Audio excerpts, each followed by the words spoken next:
Good morning, everyone. This morning I should go to the meeting, but because my travel is more than an hour, I was very late. So here I am. Let's have a tour. I will show you here.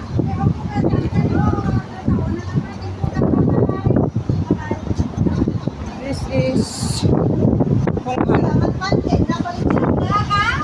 There are many views here. But anyway, it's windy.